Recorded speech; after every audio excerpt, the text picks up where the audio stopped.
Hey, Pastor Scott here with a word of encouragement. I feel like we're in a time when the decay of the world and our culture is more significant than it's been in my lifetime. I mean, I thought about that and I didn't want to be dramatic, but I think it's true. And listen, I don't need to share with you my list. You have your own list. And I think if we would put our lists side by side, 90% of our lists will line up.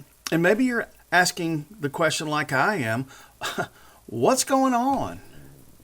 Well, there's a section in the beginning of the book of Romans that I think begins to shed some light maybe. Paul writes this in Romans chapter 1, beginning the 21st verse. For although they knew God, they did not honor him as God or give thanks to him, but they became futile in their thinking, and their foolish hearts were darkened. Claiming to be wise, but became fools. And then Paul begins this prophetic litany, beginning with, therefore God gave them up.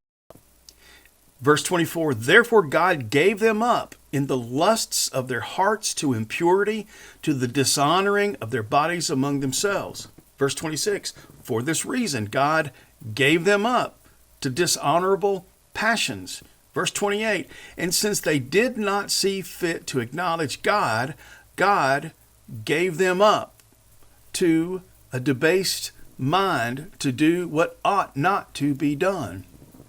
So God has gifted us with free will, and there reaches a point when humankind continues to choose against God's will and ways, and God gets to a point, and I think God says, listen, that's what you want? Have at it. And he gives us up to the destructive patterns our hearts are set on as right and best for us. And we eventually experience the consequence of our choices. We actually see this all through Scripture. I'm reading through the book of Judges right now, and there is this undeniable cycle through the lives of the children of Israel. The people did what was evil in the Lord. The Lord burned with anger. The people cried out. The Lord raised up a leader. The Spirit of the Lord was on that leader. That leader went out with the people and won a war. And then there was peace. And then the leader died. And then the people did what was evil in the sight of the Lord again. The writer of Ecclesiastes says there's nothing new under the sun. I mean, isn't that true? And listen, I think it's true not only of nations, but also of people. Because I know in my own life, I can go through these cycles, and I look back over the span of my life, these cycles have been pretty significant in my life, and a lot of pain and a lot of struggles.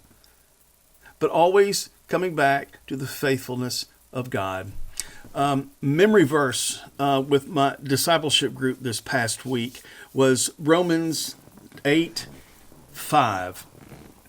Those who live according to the flesh will set their minds on the flesh, but those who live according to the Spirit will set their minds on the Spirit. I think that's what we got to do in this time. We have to choose where we are going to set our minds, on the flesh and our fleshly desires, or on the Spirit and God's desires.